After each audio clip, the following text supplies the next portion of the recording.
Bueno, vamos a empezar la clase. Hoy día vamos a hacer una clase un poco distinta a lo que hemos venido haciendo. Eh, Vamos a esperar que se equilibre un poco esta pantalla. Ahí, ya. Vamos a hacer la clase un poco distinta, ya, porque vamos a ir directamente a los textos. Ya vamos a hacer una lectura en conjunto y la idea es que después de cada texto podamos ir comentándolos, ¿ya? Así que ahí sea por el chat o desactivando o sea, activando el micrófono, la idea es que vayamos comentando, ¿ya? Bueno, estuvimos viendo los problemas, ¿cierto?, ligados al ser, también hablamos del problema del cambio, y ahora vamos a hablar sobre el problema de la libertad, ¿ya? Anteriormente estuvimos viendo entonces el problema del ser con Platón y el problema del cambio con Aristóteles. El problema de la libertad lo vamos a agarrar así como con varios autores, ¿ya? Bueno, en realidad desde muchos autores se podría plantear cualquiera de estos tres problemas, pero aquí en esta ocasión vamos a trabajar con Spinoza, con Skinner y con un autor que a mí me encanta, que es Sartre, ¿ya?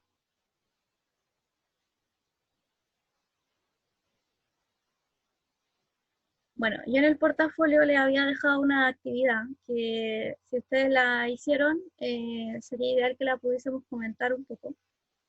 Ya, la idea era elegir alguna acción humana en la que nosotros tuviésemos que elegir, ¿ya? O sea, por ejemplo, elegir un trabajo, elegir una profesión, elegir romper o no con una pareja, eh, no sé, elegir teñirte o no el pelo, cualquier tipo de elección que nosotros tengamos que hacer, ¿ya? Y la idea era elegir alguna de estas acciones y pensar más o menos en esta, pues, en relación a esa acción, plantearse esta pregunta, ¿cierto? ¿Cómo podíamos analizar esa acción? ¿Qué motivos podían haber detrás de ella? ¿Ya? ¿Hasta qué punto podemos afirmar que dicha conducta y la acción humana en general es libre? ¿Qué razones hay para pensar que nuestros actos están causalmente determinados por factores externos o internos, o sea, propios o por fuera, ¿cierto?, de la sociedad, a nuestra familia? ¿Y en qué se parece y en qué se distingue la acción humana y el cambio experimentado por un objeto al caer al suelo? Entonces, no sé si alguien quiera comentar alguna de estas, cualquiera de estas preguntas.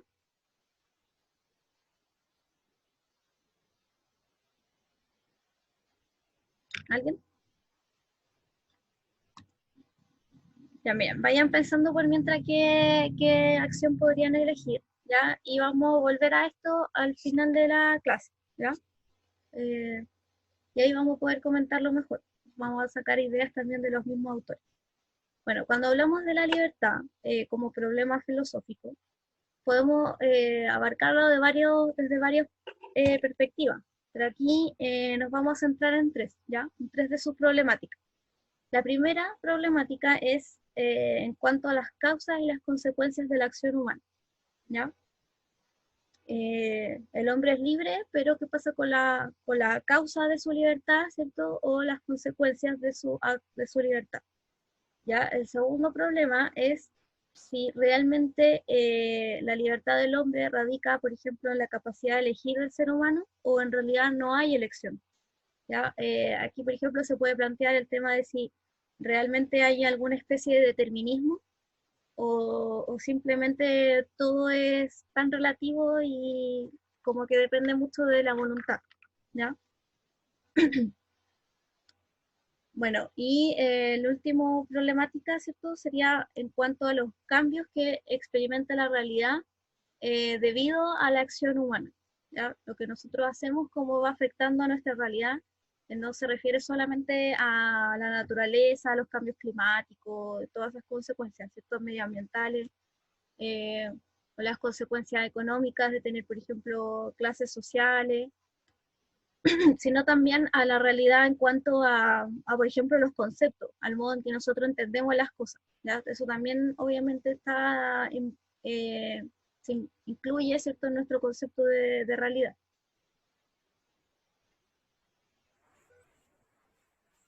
Bueno, entonces vamos a partir por este texto de Spinoza. Como les digo, vamos a hacer una lectura en conjunto. La idea es que después lo podamos ir comentando, ¿ya?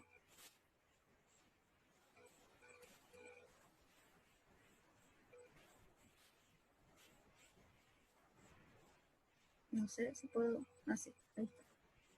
Ya. Entonces Spinoza nos dice lo siguiente.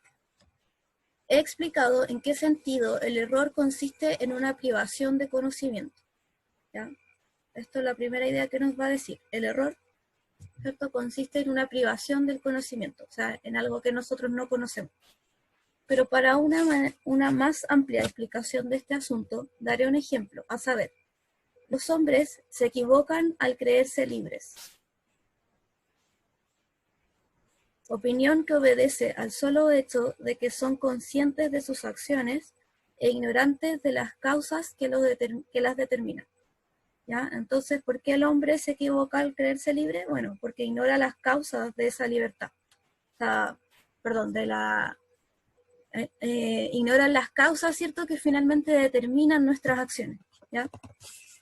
Y por tanto, su idea de libertad se reduce al desconocimiento de las causas de sus acciones. Ahí está lo mismo que había dicho.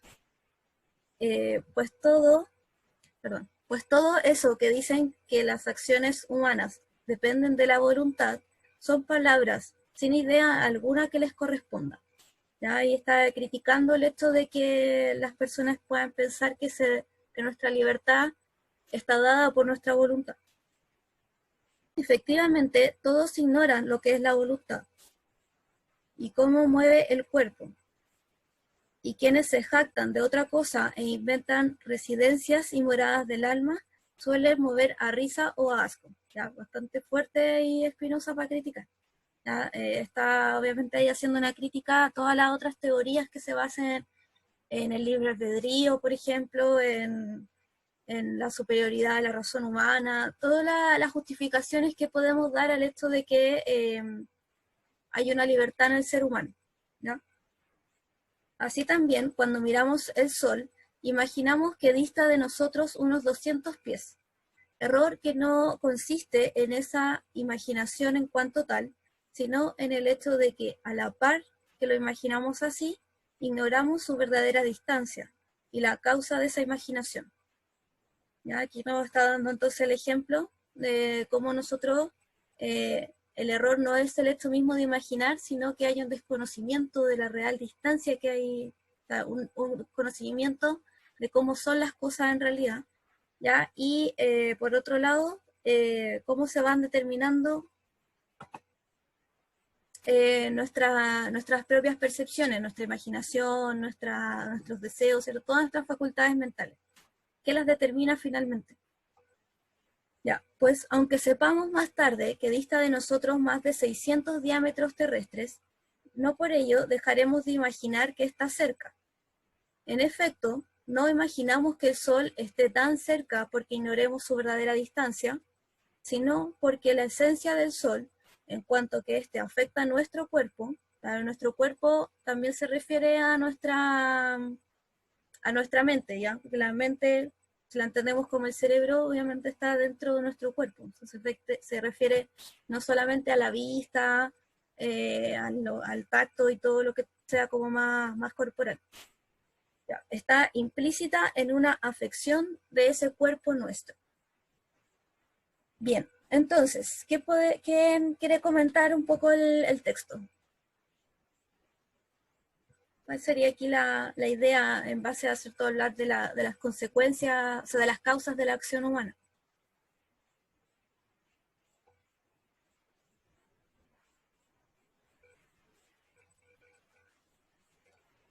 ¿Alguien? Tabla Morales, anoté, sí, anotado. ¿Alguien que quiera comentar?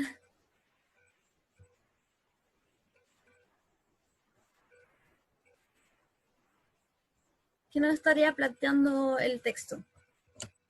qué ideas serían interesantes o dónde ven alguna contradicción o algo que refutarle al texto.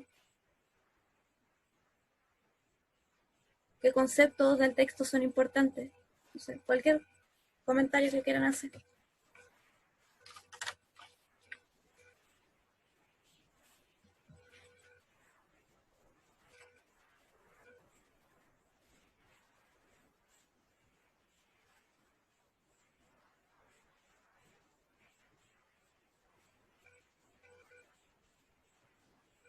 Bueno, para empezar, lo que está más claro, ¿cierto?, es que Spinoza va a criticar esta idea de la voluntad, ¿cierto?, como fuente de nuestra libertad, ¿ya?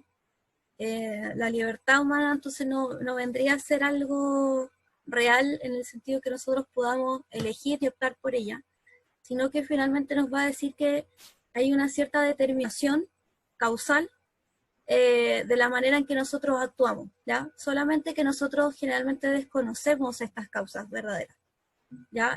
Las causas que nos van determinando nuestro actuar, y no solamente en el sentido de hacer cosas, sino también en el modo en que nosotros podemos conocer, ¿ya? Nos dice que el modo en que conocemos, el modo en que nos planteamos la realidad y el modo en que actuamos en nuestra realidad, todo eso está condicionado realmente eh, por nuestras propias facultades, ¿ya?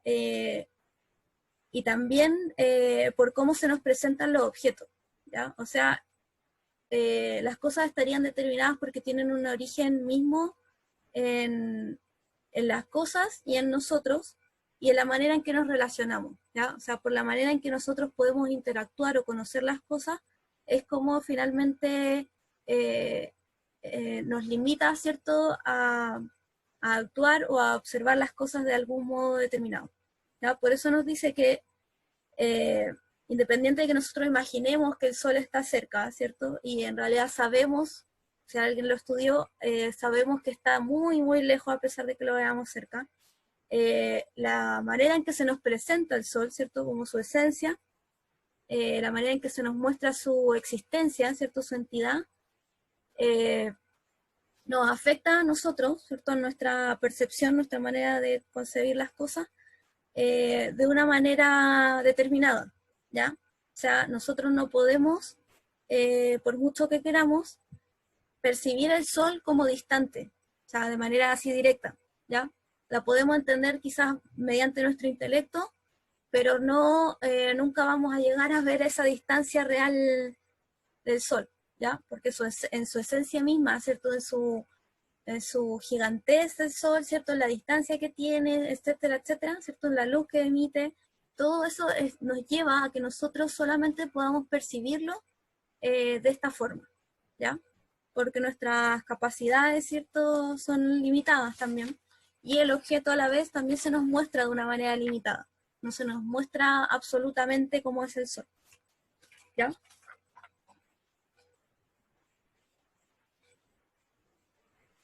Bueno, eh, ahora nos vamos al texto de Skinner. Vayan poniendo atención para que puedan ir comentando algunas cosas, ¿ya? La idea no es que hable como todo el rato yo. Ya, Skinner, entonces.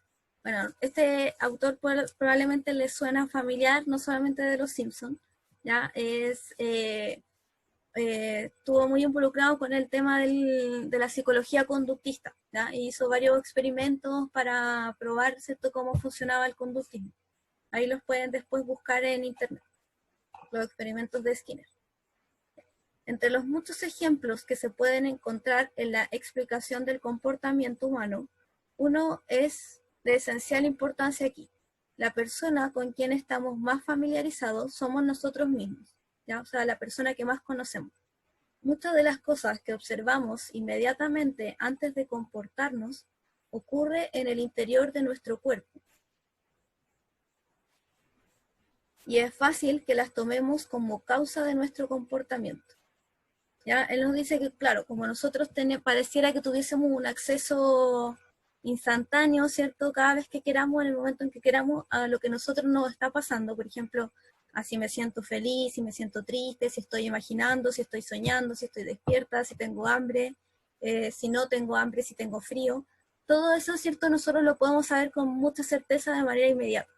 En cambio, por ejemplo, si yo quiero saber si mi gato tiene hambre o si Miguel tiene hambre, eso ya no es un conocimiento directo, ¿cierto? La persona que más conozco finalmente, que me da más información, soy yo misma, ¿ya? Entonces nos dice que es como fácil que nosotros podamos pensar que, por ejemplo, ¿cierto? Las causas de nuestro comportamiento las podamos encontrar en nosotros mismos, ¿ya? Eso es lo que nos está planteando hasta el momento. Ya. Si se nos pregunta por qué hemos hablado hostilmente a un amigo, podemos responder porque sentí ira. Es verdad que sentimos ira antes o mientras hablábamos, y así tomamos nuestra ira como causa de nuestra conversación hostil. Los sentimientos se producen justamente en el momento preciso para servir como causas del comportamiento, y durante siglos se les ha mencionado como tales. Nosotros suponemos que las otras personas, vamos a subir aquí, ya, nosotros suponemos que las otras personas sienten como sentimos nosotros cuando se comportan como nosotros nos comportamos. Ya, o sea, por ejemplo, si alguien está gritando, ¿cierto?, enojado, le atribuimos, ¿cierto?, el hecho de que está enojado. Cuando nosotros nos comportamos de esa forma, gritando, con la cara roja, también es cuando estamos enojados. ¿Ya? Pero ¿dónde están esos sentimientos y estados de la mente?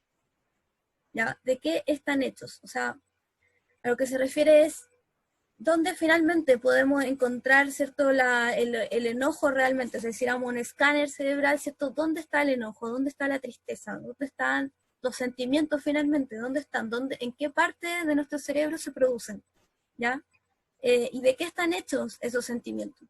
¿Ya? Esas son las preguntas que se hace Skinner. La respuesta tradicional es la de que están localizados en un mundo de dimensiones que no son físicas, llamado mente. Y aquí entonces está haciendo la separación, ¿cierto?, de la mente con el cerebro. Nos va a decir, bueno, en un cerebro nunca vamos a ver quizás el enojo. ¿Por qué? Porque no es algo material, sino que es algo mental. Entonces, del proceso mismo de la máquina, ¿cierto?, cerebral que funciona. Es la actividad del cerebro, pero no el cerebro en sí, ¿ya? Si lo viéramos como desde los computadores, el cerebro sería el computador, la mente sería como el software, ¿ya? Eso. Entonces no se ve, sino que es la acción misma. ¿Dónde quedé? Ya, que está en dimensiones que no son físicas, llamado mente, y que son mentales. Pero entonces surge otra pregunta. ¿Cómo puede un hecho mental causar o ser causado por un hecho físico? ¿Ya? O sea, ¿cómo algo que no es físico puede cierto, tener una relación con lo que es físico? ¿Ya? Esto también es como el problema de la mente y el cuerpo, o sea, de mente-cuerpo, que también ha sido planteado como el problema entre el alma y el cuerpo, o sea, cómo puede haber una comunicación entre algo que no es físico y algo que es físico, ¿ya? Es posible evitar el problema mentalista. El problema mentalista es ese problema de cómo, ¿cierto?, la mente puede afectar el cerebro si son de dimensiones distintas. Una es física y la otra no. Ya. Si se va directamente a las causas físicas primeras, evitando los sentimientos y estados de las mentes intermedios. Entonces nos dice, nos ahorramos todo este problema de ver, bueno, dónde están las emociones, cómo van a influir, ¿cierto?, en el cerebro, si nosotros nos olvidamos de los sentimientos como causa, ¿ya? Nos está diciendo que todo lo que hablamos anteriormente no es, en realidad existen los sentimientos, pero la idea es que nosotros busquemos otro tipo de causas, ¿ya? Si todos los vínculos son válidos, nada se pierde al descuidar los supuestos vínculos que no son físicos, o sea, las emociones. Así, si sabemos que un niño no ha comido durante un periodo largo, y si sabemos que, por tanto, siente hambre, y que por sentir hambre come, entonces sabemos que si no ha comido durante un periodo largo, comerá. Y al impedirle el acceso a otro tipo de alimento, hacemos que sienta hambre. Y por tener hambre, ha de ingerir un alimento especial. ¿Ya? Esto aquí es claramente cómo funciona el conductismo. Ya el conductismo finalmente lo que hace es crear una necesidad para que nosotros reaccionemos de una manera en la cual ellos quieren que reaccionemos. ¿Ya? Entonces, supongamos que el niño no quiere comerse las verduras, bueno, no lo come, no come, no come, no come, hasta que se coma las verduras. ¿Ya? Por hambre finalmente se las va a terminar comiendo igual. ¿Ya? Es como un poco fuerte el método, pero así funciona el conductismo. ¿Ya? Eh, ya, va a ingerir el alimento especial. Desde luego que no hay nada nuevo en tratar de predecir o controlar el comportamiento observado o manipulando los acontecimientos públicos. Los estructuralistas y desarrollistas no han ignorado del todo las historias de sus sujetos y los historiadores y biógrafos han explorado la influencia del clima, la cultura, las personas y los incidentes. ¿Ya? O sea, nos está diciendo que se ha buscado, ¿cierto?, cómo otras cosas que no sean las emociones, como por ejemplo el clima, la cultura y todo eso, cómo influyen en nuestro comportamiento. ¿Ya? Eso se ha buscado, lo han buscado varios autores, nos dice. La gente ha utilizado técnicas prácticas de predicción y control del comportamiento con poca con poca preocupación por los estados mentales. Las explicaciones mentalistas calman la curiosidad y llevan la indagación al inmovilismo, ¿ya? O sea que si nosotros simplemente nos quedamos con la explicación de que, bueno, todo lo que yo hago es porque siento esto o porque siento esto otro, es como que finalmente nos quedamos ahí y no seguimos cuestionándonos las causas reales. ¿Ya? Es tan fácil observar los sentimientos y estados de la mente en un momento y en un lugar tales que los hacen aparecer como causas que no nos inclinamos a averiguar más. Claro, eso es lo que les estaba explicando un poco. Sin embargo, una vez que empiezan a ser estudiados el ambiente, su importancia es innegable. El conductismo metodológico tuvo éxito con relación a sus propias metas. Desechó muchos de los problemas originados por el mentalismo y se liberó para trabajar en sus propios proyectos, sin disquisiciones filosóficas. Al dirigir la atención hacia los antecedentes genéticos y ambientales, evitó concentrarse injustificadamente en la vida interna. El mentalismo desvió la atención de los hechos antecedentes externos que podían haber explicado el comportamiento, y pareció ofrecer una explicación alternativa. El conductismo radical restablece una especie de equilibrio. Un organismo se comporta de la manera como lo hace por su estructura actual, o sea, por su mente, ¿cierto?, por sus emociones y todo esto, pero buena parte de esta está fuera del alcance de su introspección. ¿Ya? O sea, no podemos realmente saber cómo se comporta alguien solamente observando, ¿cierto? Observándose a sí mismo. Ya que eso es como el proceso de introspección, como analizarse a sí mismo. ¿Ya? Por el momento debemos contentarnos, como insiste el conductista metodológico, con la historia genética y ambiental de la persona. Lo que se observa introspectivamente son ciertos productos colaterales de estas historias. Ya, bueno, entonces, ¿qué entendieron más o menos la idea principal del texto? ¿Nadie? Ya voy a apurar un poco la cosa porque si no nos vamos a quedar sin tiempo. Ya, bueno. Entonces, en la primera hablábamos de la causa, ¿cierto?, de nuestros comportamientos, estaba vista en la misma relación entre el objeto y el sujeto, ¿cierto? Las capacidades que tenía el sujeto para percibir el objeto y el objeto de afectarnos para nosotros poder conocer las cosas. Ya, en cambio aquí en Skinner también nos va a decir algo muy similar, ¿ya? Porque nos va a decir que realmente las causas de nuestros comportamientos no son solamente internas, ¿ya? No es solamente nuestra voluntad, nuestras emociones, las que influyen en nuestra conducta, sino que muchas veces nos vemos influenciados, ¿cierto?, por nuestro ambiente o por incluso condiciones genéticas, ¿ya? Eh, nosotros cuando hablábamos, no fue con ustedes, así que olvídenlo, no fue con ustedes. Bueno, pero nosotros cuando si hablamos de personalidad podemos ver que hay en la personalidad misma una parte genética y una parte que es más social, ¿ya? Entonces, bueno, sí creo que lo vimos un poco el año pasado, no porque ustedes son tercero medio, no lo hemos visto bien. Bueno, pero es así, ¿ya? De la personalidad se puede encontrar una parte que es más genética, más biológica, y una parte que es más social, ¿ya? Entonces, Skinner nos dice que en realidad deberíamos fijarnos en estos dos aspectos más que simplemente en las emociones, ¿ya? Como causa de nuestras conductas. Entonces, finalmente lo que es el entorno, la influencia social y todo este tipo de cosas es mucho más influyente de lo que podemos pensar. Así que la libertad ahí queda un poco cuestionada. ¿Qué tan libres somos cuando tenemos una sociedad que finalmente nos lleva a hacer las cosas de un modo o de otro? ¿Ya? Que limita, por ejemplo, nuestras posibilidades. ¿Ya? Que nos quita, ¿cierto?, los alimentos para que comamos solamente un alimento, ¿ya? Bueno, vamos ahora con Schopenhauer.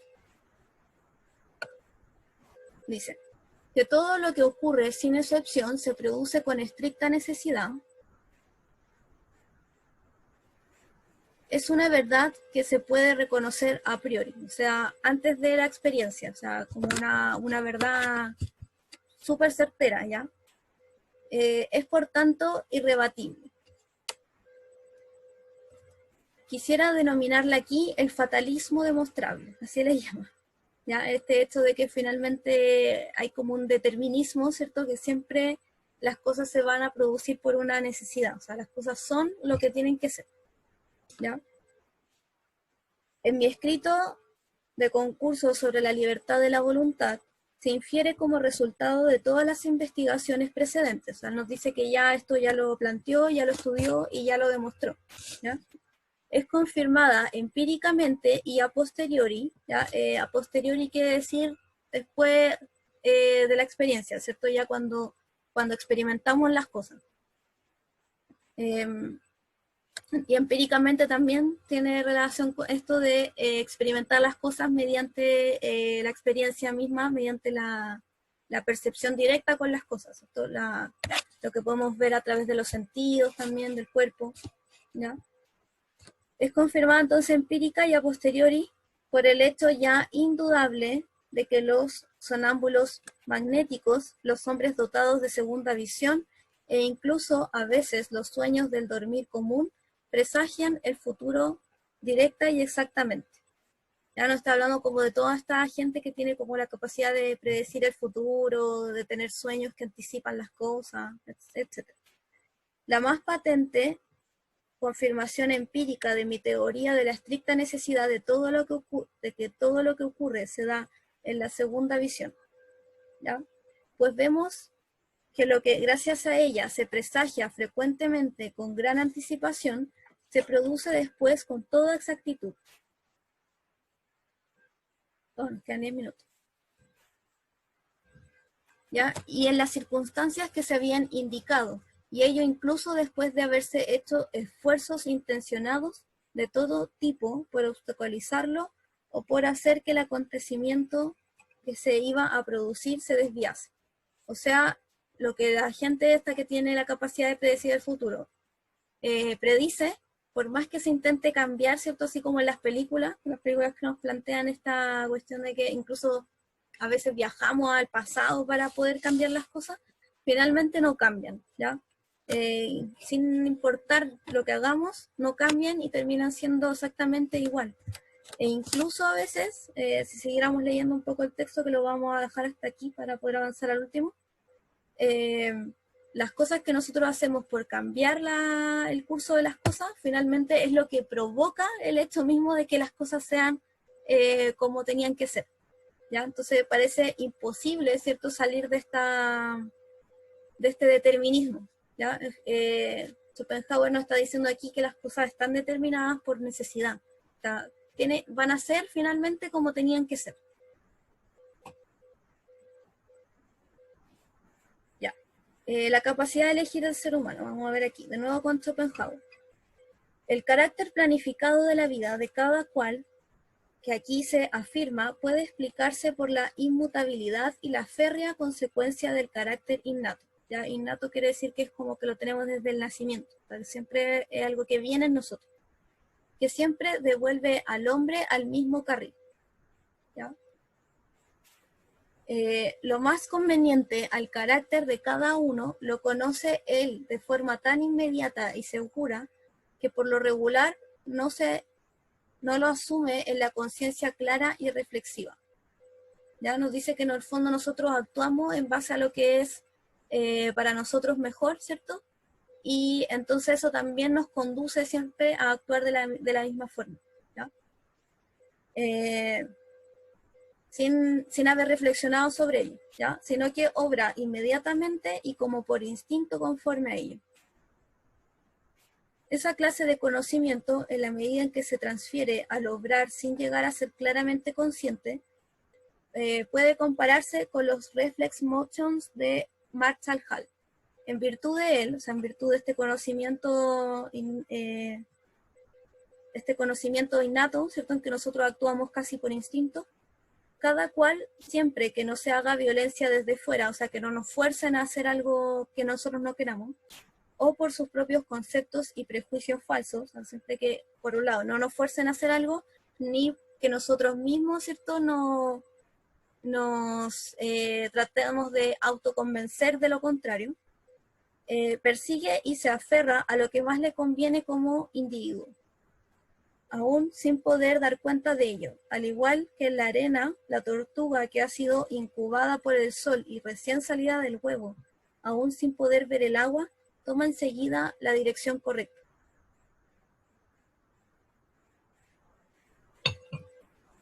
Ese es, pues, el compás interior, la tensión secreta que coloca acertadamente a cada cual en el único camino que le es adecuado, y cuya dirección uniforme él descubre solo después de haberlo recorrido, ¿ya?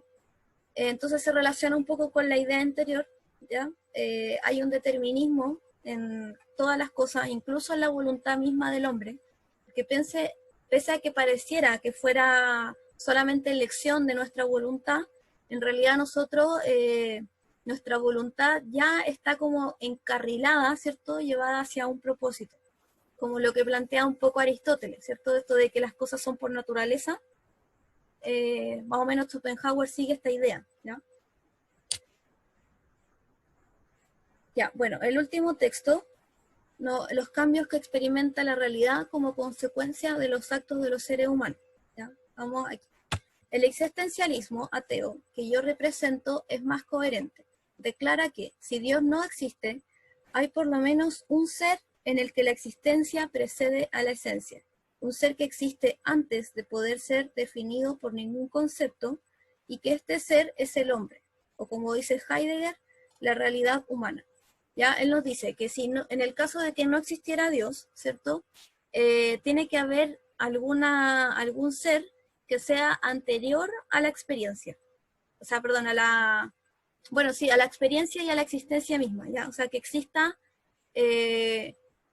antes de poder ser conceptualizado, definido, ¿ya? O categorizado, ¿ya? Y él dice que este hombre, o sea, que este ser, que es anterior, ¿cierto? A todo lo que podamos decir finalmente, a todo lo que podamos comprender, es el hombre, ¿ya? Y Heidegger también nos dice que el hombre, entonces, es este ser superior, ¿cierto? Que está antes de su existencia misma, ¿ya? Porque el hombre es antes de su existencia, ¿ya? ¿Y cómo dirán ustedes? Bueno, ahora lo voy a explicar. ¿Qué significa aquí que la existencia precede a la esencia? O sea, a lo que es. Significa que el hombre empieza por existir. El hombre empieza por existir. Se encuentra, surge en el mundo y que después se define, ¿ya? El hombre es como el ente, ¿cierto? Que va, según Heidegger, está arrojado a la existencia, ¿ya? Y que en ese es como que lo tiraron y él se abruma por la existencia misma y empieza a cuestionársela. Y al cuestionarse la existencia, también la puede comprender y al comprenderla la va creando.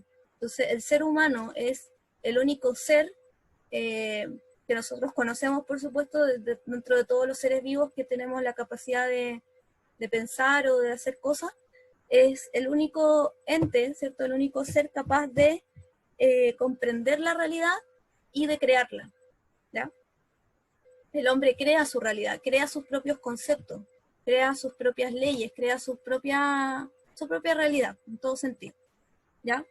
El hombre, tal como lo concibe, ¿alguien me puede decir cuántos minutos nos quedan? Ah, aquí está, 3 minutos, ya.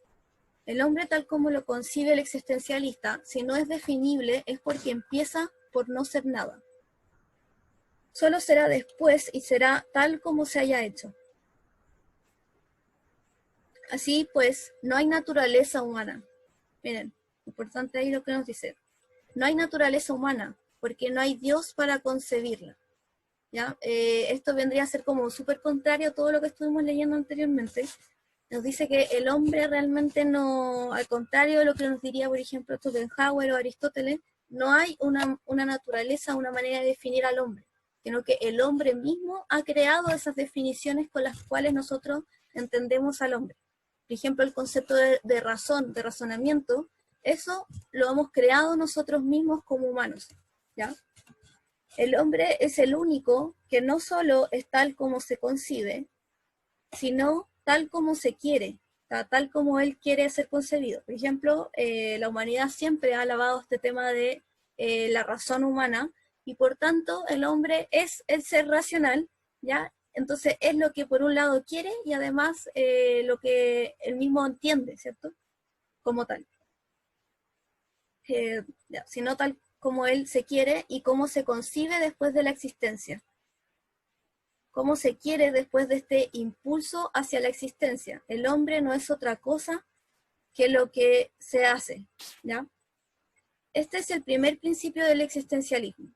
Es también lo que se llama la subjetividad, que se nos echa en cara bajo ese nombre.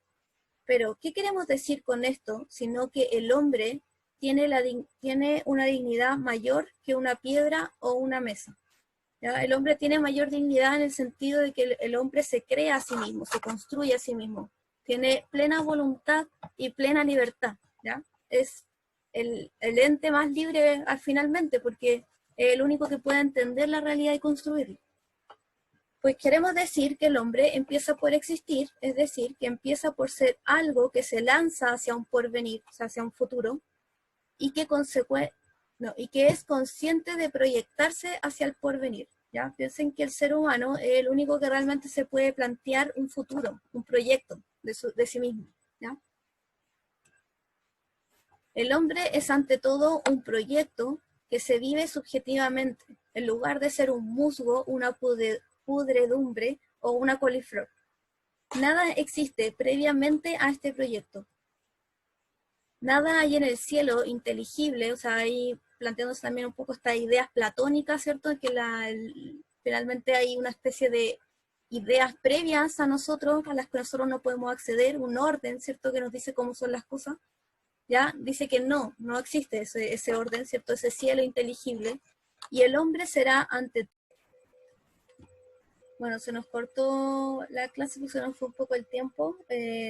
Las lecturas filosóficas siempre dan como para harto, entonces es complicado de repente trabajar esto en tan poco tiempo, ¿ya? Pero para finalizar un poco la idea de Sartre, el hombre, ¿cierto?, se crea a sí mismo, crea la realidad, y por eso es libre, pero a la vez esa libertad siempre está basada también en una responsabilidad mucho mayor que la de cualquier otro ser vivo, porque el hombre, al crear su realidad, al crearse como hombre, también está definiendo lo que es la humanidad entera, ¿ya? O sea, por ejemplo, si yo pienso que el hombre es el ser racional, entonces lo que yo estoy haciendo es exigir a toda la humanidad, ¿cierto?, entera, que sea racional, ¿ya?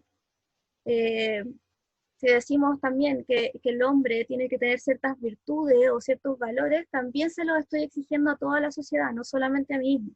En la medida en que yo me planteo un ideal de cómo debería ser el hombre, entonces no es solo para mí, yo trato de ser, ¿cierto?, en base a ese ideal, pero también ese ideal recae en todo el resto de la sociedad.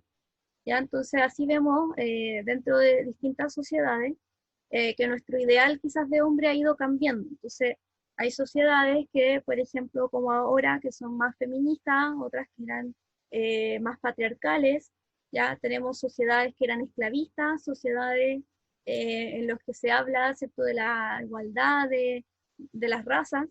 Entonces va cambiando esta idea de hombre. ¿Ya? Entonces, cada vez que uno, por ejemplo, defiende, supongamos, el racismo, no solamente lo está defendiendo para uno, sino que está esperando que o sea, que nuestra sociedad también sea racista, ¿ya? Entonces, en eso radica esta espada de doble filo de la libertad para Sartre, ¿ya? Por un lado, tenemos la libertad absoluta, absoluta de crear toda la realidad y toda concepción del ser humano, pero por otro lado, esta libertad, ¿cierto?, nos hace totalmente a cada uno, a todos nosotros, totalmente responsable del resto de la humanidad. ¿Ya? Eso. Bueno, hasta aquí la clase entonces. Que estén muy bien.